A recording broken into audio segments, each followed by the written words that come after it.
What is the hardest part about being an entrepreneur?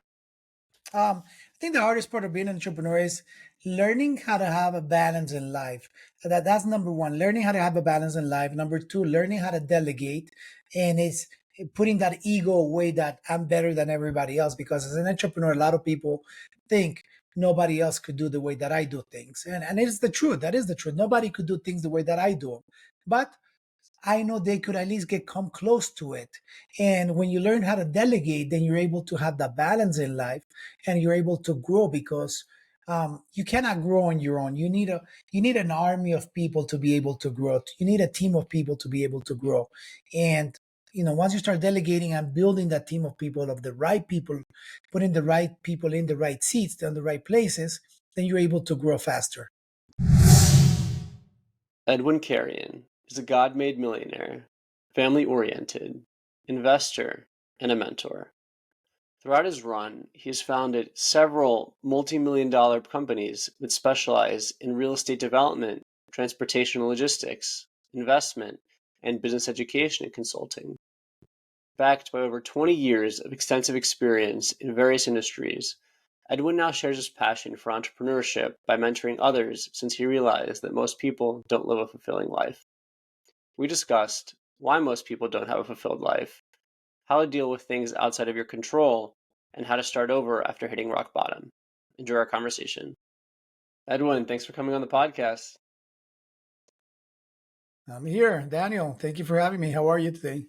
I'm doing great and excited to have you on the podcast. And, candidly, you're a successful businessman living in Miami, kind of my dream down the line to move down there. So we'll have a lot of fun conversation around that. But here's where I want to start out. Everyone has a journey and everyone has really cool experiences on that journey. And one of your experiences was that you actually got to serve in the Marines. So one, thank you for your service. Really appreciate our veterans here.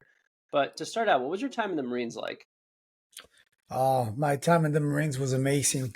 I think I had the best time out of like 99% of the Marines. And I'll tell you why, because I was doing a specific duty, a specific billet that they call it in the military, that only like the top 10% of the Marines get to do, which is guard the American embassies around the world. So I wasn't really in the military. I was in the Marine Corps, but I wasn't with the Marines, with all the Marines at the same time. I was only with the top 10% of the Marines guarding the American embassies around the world. And one of those duties were the picture that you see behind me was guarding the American embassy in Moscow, Russia, back in Y2K when this huge chaos was going to happen.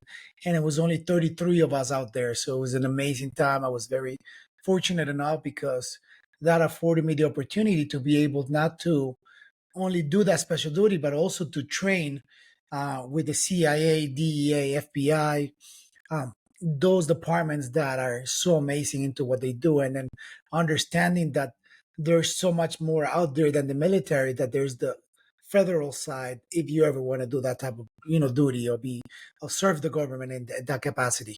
Got it. What was your favorite U.S. embassy that you got a chance to see abroad? I think it was Moscow was my favorite one for the fact that it was 33 of us, and we just had so much fun, and it was so much to do, so much to learn. It was is one of the biggest embassies in the world. But I also loved the other embassies that I went to. So I went to Vienna. I was also went to Chile. I also went to Venezuela.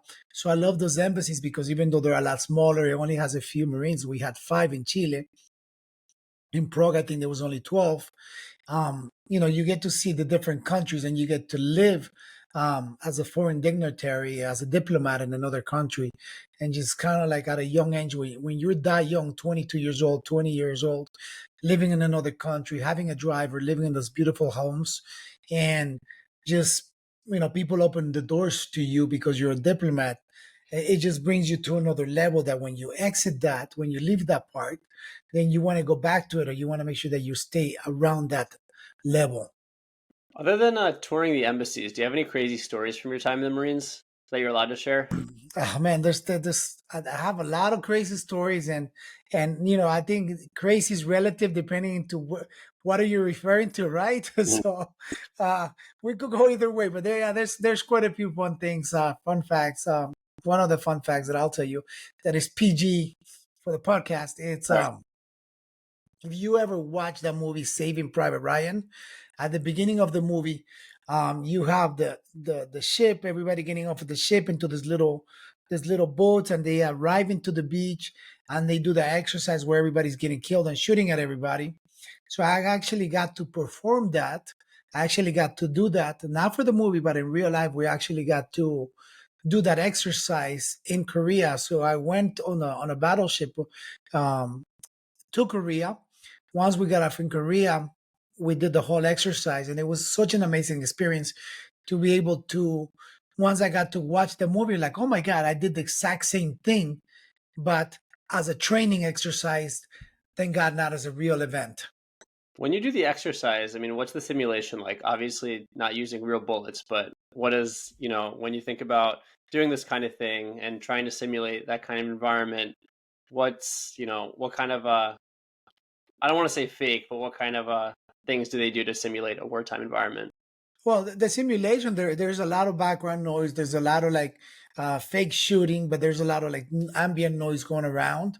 To me, and it all depends what type of where you are in that scenario, right? Like I was in the logistics side. So to me, for the logistics side, I was making sure that how many boats came into shore, how many trucks got into shore from driving all the way from Pohang, Korea, how many tents are up, where's the Navy, where are the corpsmen, and so to me it was all of that. But at the end of the day, the crazy story about that was that even though we were doing that exercise, and everybody in my platoon was working and taking care of the trucks and things like that, I was there just having fun. I was enjoying my time, and I was hanging around with the Navy guys, going on their amphibious truck that goes into land and water, just touring, like kind of like doing fun stuff versus really thinking that this was a war zone scenario at that time. It's interesting to hear that you got a fun time and were able to perform those things and work while you were still in the Marines. So really great experience around that. To get into a bit of more of your story, so you came from very humble beginnings and you moved to the U.S. when you were 12. What do you remember from making that move?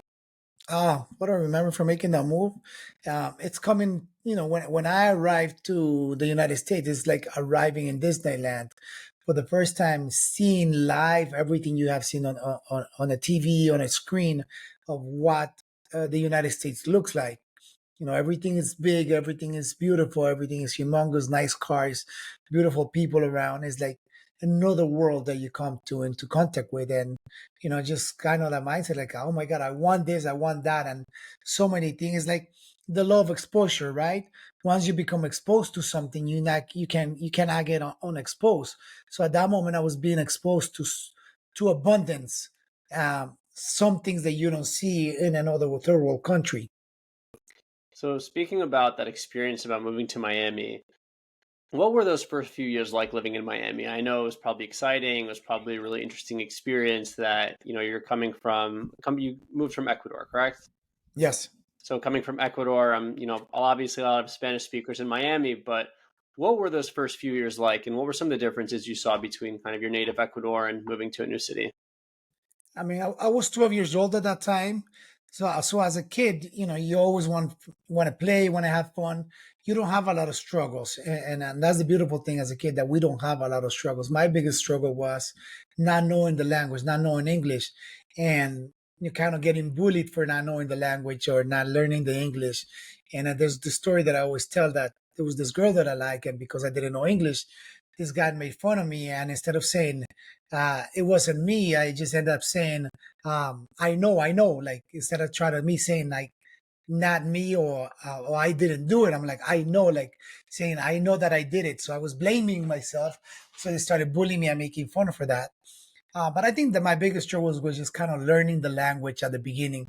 Besides that, you get plugged in with your little crew, with your little group of friends that they speak your same language, and you learn. And it wasn't really much of a struggle. It was just kind of like learning everything new for me. It's things that I never seen in my life, things that seeing the nice cars, seeing like the nice homes, seeing the nice shopping center, wanting these things, um, begging my mom to take us to Disney World, little things like that.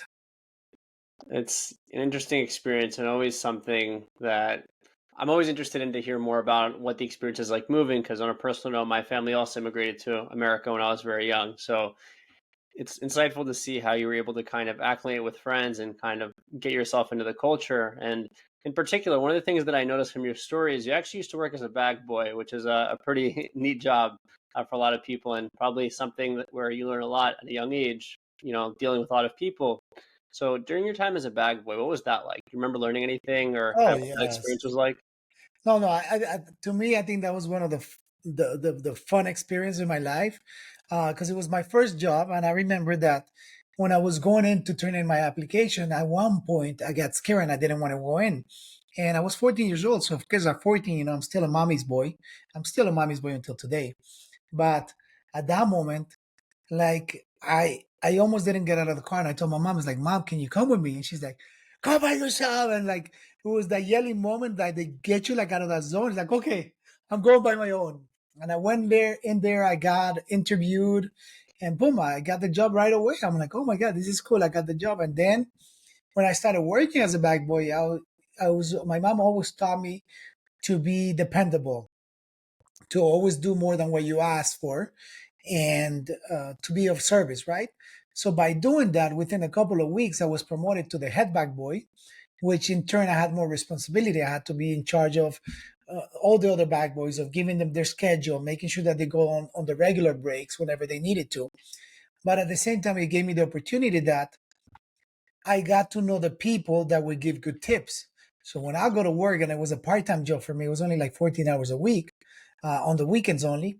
I'll go in there and I knew this lady gives a $5, this lady gives a $3, this lady doesn't tip, so I'm not gonna waste my time there. I let somebody else go there, but I just kind of like, and then when the people will come, they will call me, Edwin, I'm here. Make sure you bag my bags, because I'll walk them to the car, put everything nice in their car. So it was fun to be able to make my own money at a young age, and not having to ask my mom for all the money, just kind of like me start building my own money. But when Christmas season came around, they were selling Christmas trees, and I will help people pick up their trees, put it in their car, and I will get $20 tips. So I walk out, I walk out of there in one day with $200 as a 14 years old. We're talking about this, 30 years ago.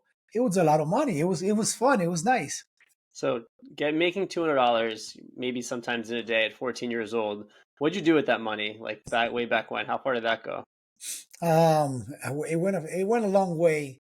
And I remember one of the things that I did was I always wanted a beeper, right? So I make sure that I bought the first beeper with my own money and put the line in it. And I was the kind of the cool kid that had the first beeper in school, because not everybody could afford one or had one. So to me, that was like one of my cool things. It's fun that you got a chance to spend that money way back when. Obviously now $200 is a different story than 30 years ago, but we make do with what we have. So Yes. after you got a chance to work as a bag boy, as I mentioned earlier, you served in the Marines, and then you kind of dipped your toe right away into entrepreneurship. So what was that first entrepreneurial venture? um, the first main entrepreneurial venture, when I call it my big company, my first major company, right? Because I had another one in the DJ business prior going into the military. But let's talk about leaving the military. After the military, after I left the military, I started into real estate development, and that was my first major company. I went into the unknown. I had no idea how to develop, how to build homes.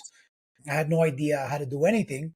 I just had to figure everything on my own. I wasn't fortunate enough, like a lot of people are nowadays, that we have access to social media and we have access to all these people, and we're able to see what's going on, and we could just Google how to build a house. I didn't have ChatGPT. access to any of that at that time. Mhm. So at that moment, I had to figure out everything on my own. And it was a huge learning lesson. I made a lot of money in a very short period of time, because one of the things that I learned is that a lot of people always say you have to be the right person at the right place, but I think you have to be the right person at the right place at the right time. And timing is a key component in everything that you do in life. And for me, that timing of jumping into real estate in 2002 was an amazing component, because that's when real estate started moving up. The real estate boom started in 2002.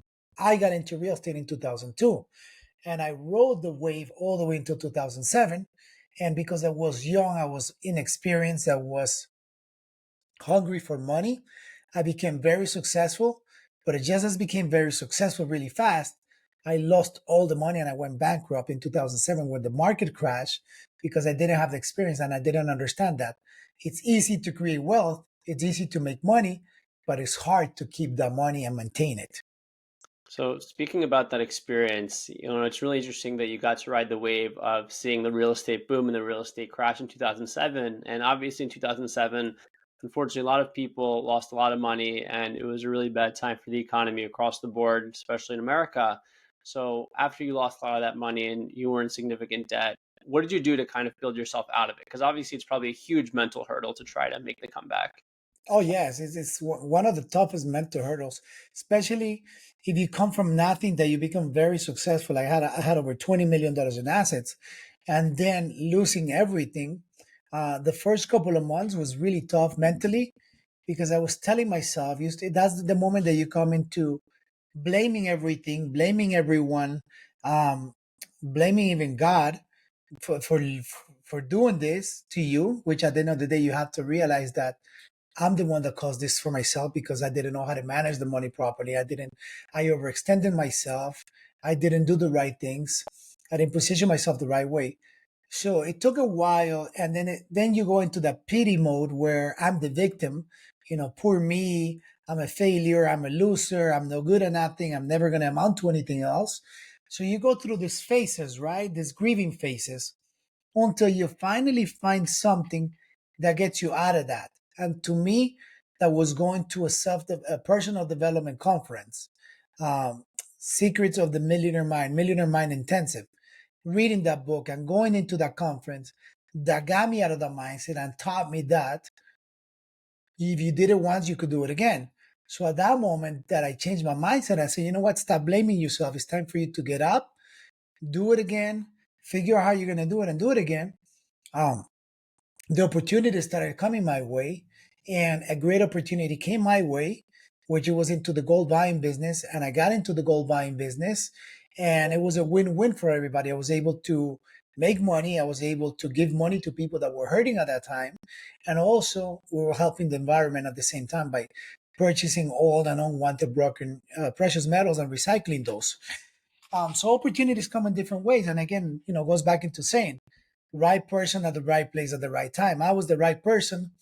I was at the right place, and it was the right time to get into that business because that business I was able to ride the wave again back to the top and get back on the top, just like I was before. But this time I was a little bit wiser. I was a little bit smarter. I had more knowledge, and I knew and I learned from the mistakes that I made the first time around, that I lost all this money, that not to be over leveraged.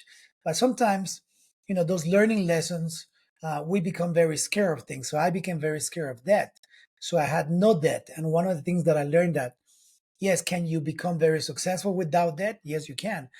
Up to what point? Up to what amount? And I Very became hard. very successful because money can only carry you so much that at some point in time you have to go back into borrowing money and having debt. But the amount of debt that you want to have is make sure that is a comfortable debt that if something were to happen to you, you're able to continue taking care of those obligations.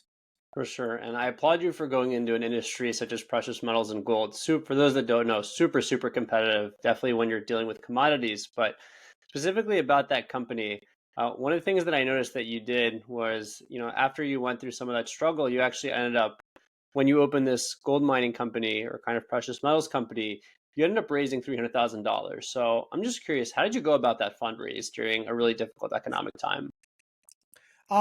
One of the things with me is that I have always had a high morals, high ethics, and I had people that believed in me. And I think is when people believe in you and you create a good business plan, you're able to pitch that to other people, and they're going to invest in you. I always tell people, people ask me, "Do you need money to start a business?" And the answer for that is 90% of the time, you do need money to start a business. But you, as an entrepreneur, do not need to have the money to start the business. And there's other people that have money. There's plenty of money in the world. I just have to make sure that you are able to sell your idea to somebody else so they're able to invest in you. On a higher level, you have a lot of entrepreneurial experience. What is the hardest part about being an entrepreneur? I think the hardest part of being an entrepreneur is learning how to have a balance in life. That's number one. Learning how to have a balance in life. Number two, learning how to delegate, and it's putting that ego away that I'm better than everybody else. Because as an entrepreneur, a lot of people think nobody else could do the way that I do things, and it is the truth. That is the truth. Nobody could do things the way that I do them, but I know they could at least get come close to it. And when you learn how to delegate, then you're able to have that balance in life, and you're able to grow because you cannot grow on your own. You need an army of people to be able to grow. You need a team of people to be able to grow. And once you start delegating and building that team of people, of the right people, putting the right people in the right seats, in the right places, then you're able to grow faster. So speaking about that entrepreneurship, I definitely agree with you, and something I can relate to as someone that's trying to grow a media company. So this is a bit of a selfish question, but obviously, as I mentioned earlier, you had a lot of experience. Is there anything that you wish you knew earlier on in your entrepreneurship journey that you know now? I think there was a lot of things. So we could say I wish I would have known this, I wish I would have known that. But at the same time, if I would have known that, that knowing had to come from somewhere, either from a mentor, from experience. And I think one of the biggest things that I could have said that early on, I wish I would have believed in myself more so I could invest in myself more and hire the right mentors at the beginning. And I would have been in a whole different situation right now. And I think a lot of people don't see themselves as their asset. And they invest so much money into their business, into software, into advertising, into everything else. But they always forget their biggest asset. And their biggest asset in their business is themselves. I am my biggest asset for my businesses. So I have to make sure that I have the right mentors in all aspects of my life, because not only to teach me about business, how to scale my company, but also how to how to grow my way of thinking, how to grow my mindset, how to be able to manage all those millions of dollars, how to be able to manage my family, my relationships, and the money at the same time. So once you start managing those, once you start having those mentors in your life that have gone through those learning experiences, it's going to cut your learning curve a lot. For sure. And I definitely agree that, obviously it's a question a lot of young entrepreneurs ask experienced entrepreneurs, but I think a lot of things are better off just you going through those errors and you making those mistakes and you going through those learning curves. So definitely an interesting note on the journey regarding that. Back to your specific story with that metal mining's company. So you ended up scaling that company and selling it. A lot of entrepreneurs dream of the exit or dream of the day they get that cash cow of an acquisition. So how did you create and execute a plan for that exit? That was twofold. So you said a lot of entrepreneurs look for that exit, which is great because I think there's only 10%. On the studies that have been made, only 10% of people look to exit their company. The other 90% of entrepreneurs want to build their business and keep it forever, right? Because they don't understand that when you exit a company, you buy your time back. And I didn't understand that when I was building this company. They approached me to be able to sell that company, to exit when I was at the peak.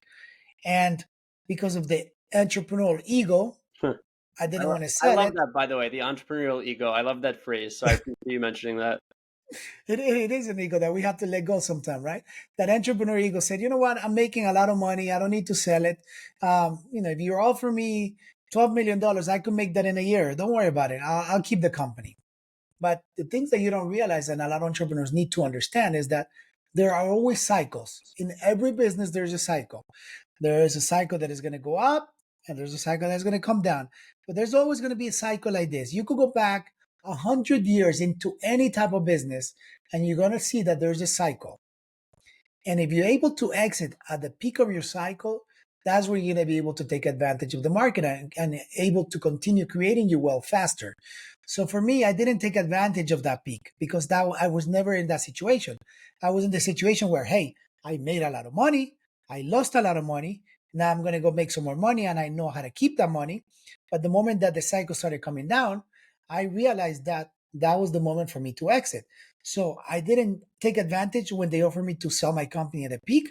But then I realized that because the company wasn't going any higher, that the moment that we started coming down, I had to exit that company. And I was able to exit that company. and I learned how to put the company together to be able to exit. And the moment that I exited, I was able to retire at a young age and buy time back, meaning that I didn't have to work a whole year to make $1 million. I only I didn't have to work because I sold my company for, multiples. So I kind of saved myself 3 years of work. So when you start thinking of things like that, it's like, go build a nice company, sell it as fast as you can, and buy yourself 3 years of work. Now, with a bulk of money, you're able to go and buy something bigger Mhm. and repeat the process again and again. Speaking about that entrepreneurial ego, just to remain on that for a second, do you think a lot of times, obviously, an exit is great. You get to buy your time back, you get to spend more time with your loved ones and with your family. But do you think it's a bit of a psychological thing in the sense that, an entrepreneur, obviously, there's very hard days and sometimes very long days and a lot of headaches. But do you think a weird part of you, thinks about an exit and is almost like, what am I going to do with myself with all this time? I'm going to be purposeless. Do you think that plays a part of it? Yeah, that is one of them. But I think now that I'm a father, I think the other biggest one is that a lot of entrepreneurs look at this business as their baby, right? Oh my God, this is my baby. I started this from scratch. You don't understand. You're gonna take it this other route, and I did this and I did that. But the one thing that you have to understand, especially if you're a parent, is that, our kids, what happened with our kids? Our kids, they are born, we take care of them as their babies, they go to school, they go to college, and the moment they go to college, they leave the house and they're gone. So when they're gone, we're left by ourselves again. So that's the same thing with business. We have to take our business from uh, elementary school to middle school to high school to them, let them graduate and send them off. And with the business, we don't want to do that because we think it's our baby. And, our babies are going to leave our house eventually. I mean, we left our house. I left my house when I was 18 years old. So now that I understand that, a business is just a business. We're not supposed to get attached to that. And it's grow it, make it work, build it nice. And if somebody wants to buy it that has more money, more experience than us in growing businesses, let it go, because now you're going to be able to say, wow, I started a company and look how huge it is right now. I like that mindset. So you also call yourself a God-made millionaire. What does that mean? It's giving praise to God, because I am a millionaire in all aspects of my life. And that's one of the things that I started taking away that meaning of self-made millionaire, because I realized that I'm never self-made. No one is self-made. We always needed somebody else to help us get to the top. And I mentioned this a minute ago, that we need a team in order for us to be able to grow. um, God has been a huge part of my life. As an entrepreneur, I think we all have faith in something. We have to have that huge faith that we're going to make it. So to me, God has always been my driving force, that, with God, I'm able to accomplish anything. And it has happened. I mean, not only materially, but also, like, I wanted, when I got married, I wanted to have girls. I didn't want to have any boys, and God gave me two girls, two beautiful girls. So being a God made millionaire means that I'm a millionaire in all aspects of my life, spiritually, financially, relationship wise, as a parent wise. And when we think about all the odds that were stacked against me, that I could have been a no one, I could have had a failed marriage, I could have been a no good dad. You know, I kind of like broke that stigma, because I didn't want that to be part of my life, even though that was part of my past. And I decided not to be the victim, but also to be the victor of my own story, and change that legacy in my life, but also giving praise, to what really made me who I am today. On a funny side note, so I'm a family of three brothers, and my mom really wants her grandkids to be girls. So we'll see if she gets that wish granted. But I thought Yeah. funny about But, that. but I always say, look, it's God gives you the desires of your heart, right? So yeah, your mom might want that, but what is your desire in your heart, right? And to me, my desire of my heart was that I wanted girls, Mhm. and my wife's desire of her heart was that for God to grant me what I wanted. So we were aligned with those two things. So now for you, it's gonna have to be, what is your desire of your heart? So I'll do the scapegoat answer and say it'll be a game time choice. So we'll see, we'll see what happens. But we'll live to see the day. So overall, you've gone through a lot of this entrepreneurship journey, and you're a pretty successful guy. So as a successful entrepreneur who's gone through that exit, how do you spend most of your time these days? Um, I spend most of my time is Let me just actually go back for a second. So when we started the show, you mentioned that I live in Miami, Mm. and I used to live in Miami. Now I live in South America, in Cali, Colombia. Oh, cool. So I moved here last year in May, and it was one of my dreams to actually, when everything is set up the right way, and what I mean by the right way, I mean financially free, having my kids homeschool, and me being able to work remotely from anywhere in the world. We're gonna go live in another country, and here we are in South America, in Colombia, living in a beautiful country, in a beautiful house, spending a lot of time with my family, spending a lot of time with my kids, having breakfast, lunch, dinners together as a family, building those experiences for them when they grow up. They understand that family values is more important than anything else in the world. But at the same time, I love teaching entrepreneurs. I love teaching people how to scale their companies, how to grow their companies, how to start their business and sell it for millions. So I spend a lot of my time building these programs where I'm going to be able to teach people and create that legacy that is going to carry on for generations of people, of people learning how to build their business, people learning how to go close to God, to their faith, and everything else.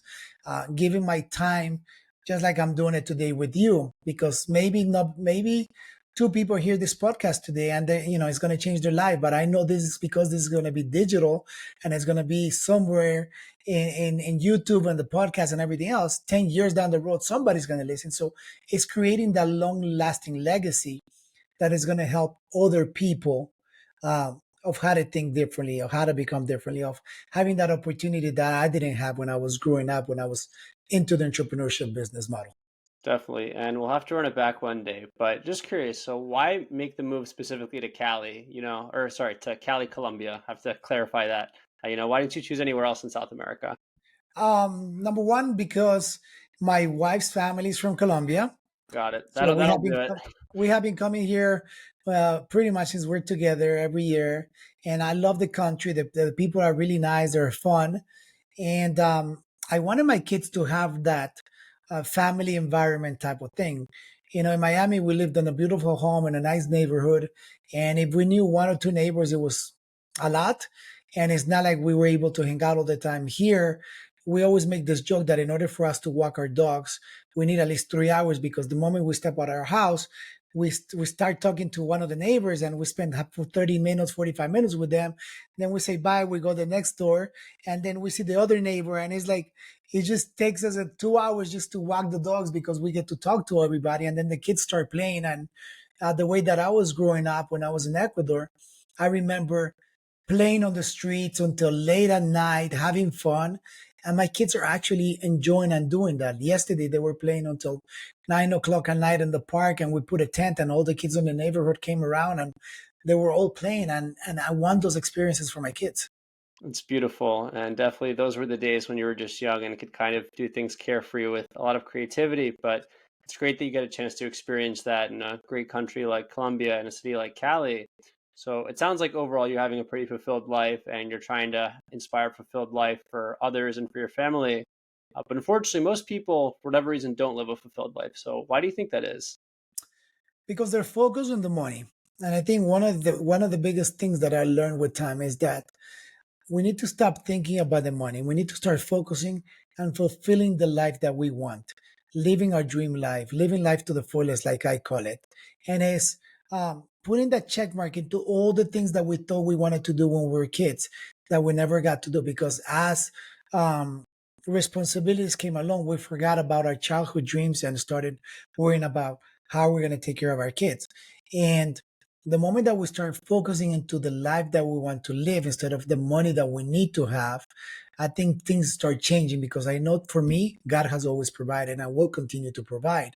But at the same time, you have to work towards the things that you want in your life. So, for example, if you want to have a nice Lamborghini car, right? It's not saying, oh, I wish I could have a Lamborghini. It's like, I want a Lamborghini, and figure out, okay, which one do I want, and be specific about it, and figuring, okay, how much does this one cost? And then what do I need to do to be able to afford this one? And when you start looking at things like reverse engineering into everything in your life, then you're able to go for those goals, because now you're creating that vision board, and it's so specific and so detailed that you know what you need to do to be able to accomplish that. A lot of people say, I want a big house, I want a car, I want this. But what kind of house do you want? Where do you want your house to be? How much do you want your house to be worth? How are you going to be able to afford it? How are you going to be able to get it? They have no idea, and then they complain why they never get that. Versus the people that reverse engineer things is like, this is the specific house that I want. This is how I'm going to get it. This is how much it costs. This is what I'm going to do for it, and then work towards that.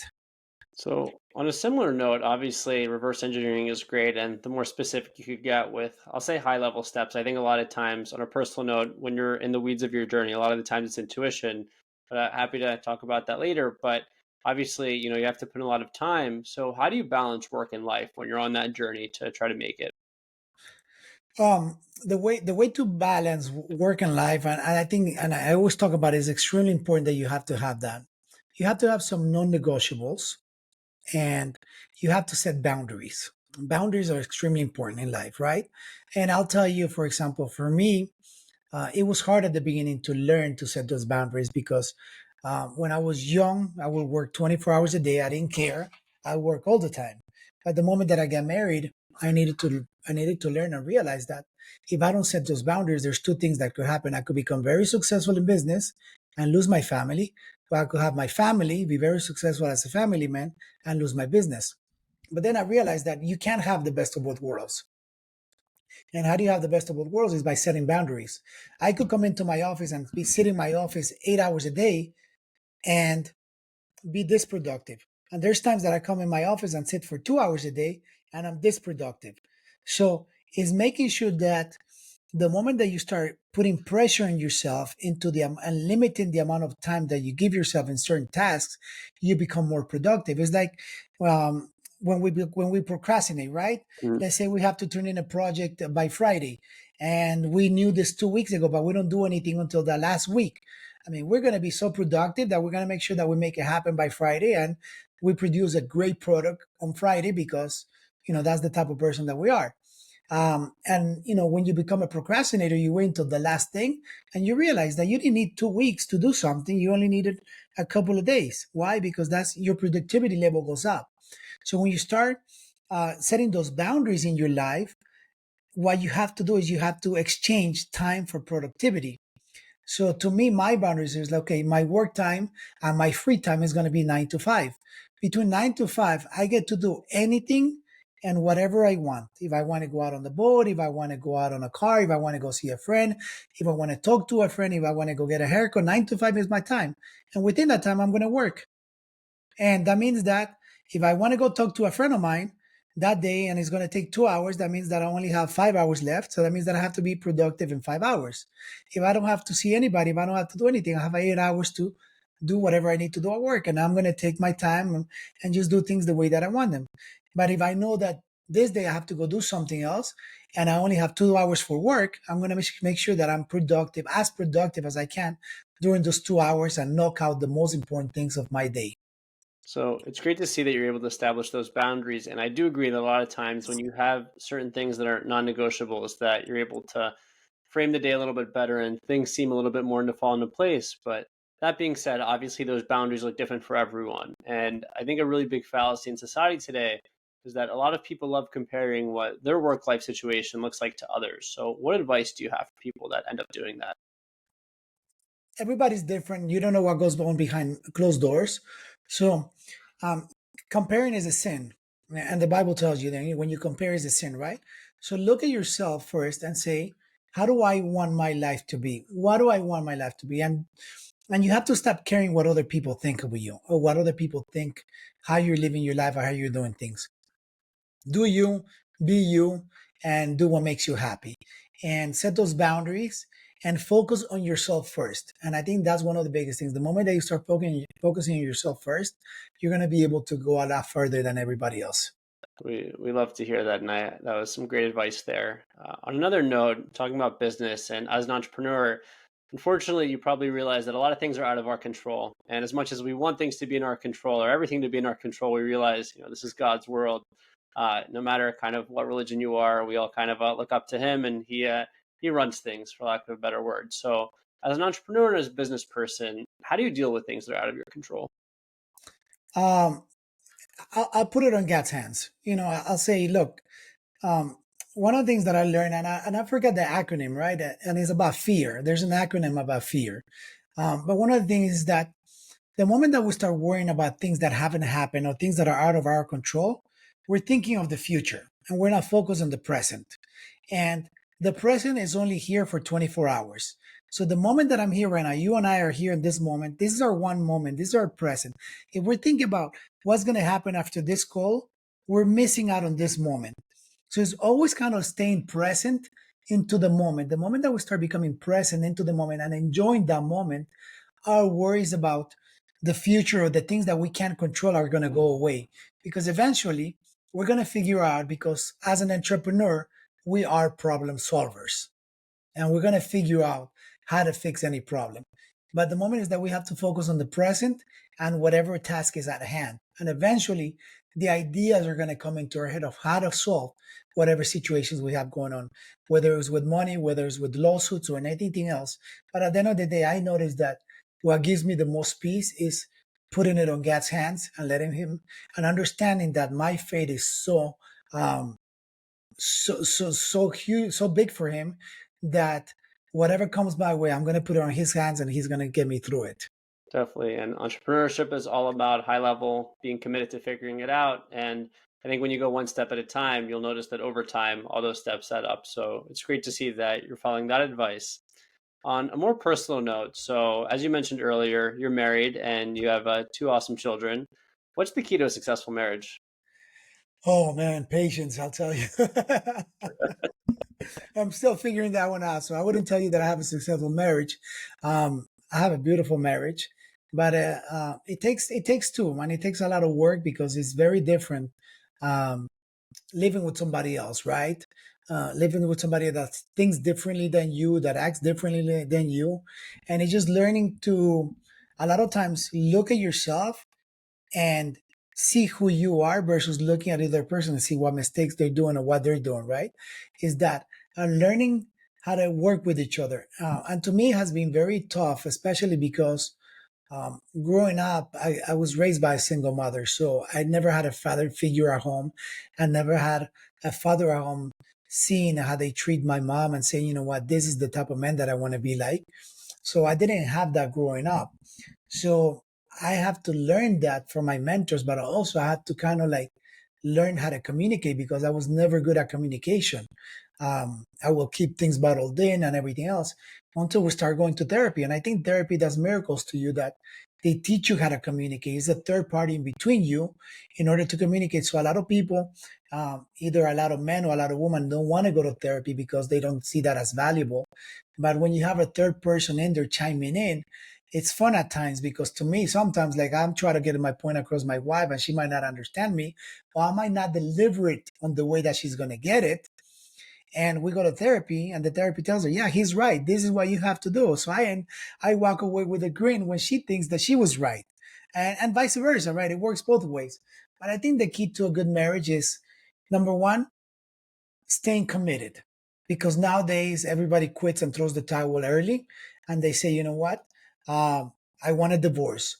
So number one is, when you make that commitment to marriage, is understanding that is a commitment for life, not to walk away, not to, when things get tough, is staying there through thick and thin, and figuring out how you're able to work with each other. That's why we have so many failed marriages nowadays. Number two is being honest and loyal, because that is one of the hardest things to be able to repair. The moment that you lose the trust, the moment that you lose the loyalty, it's very hard to repair that.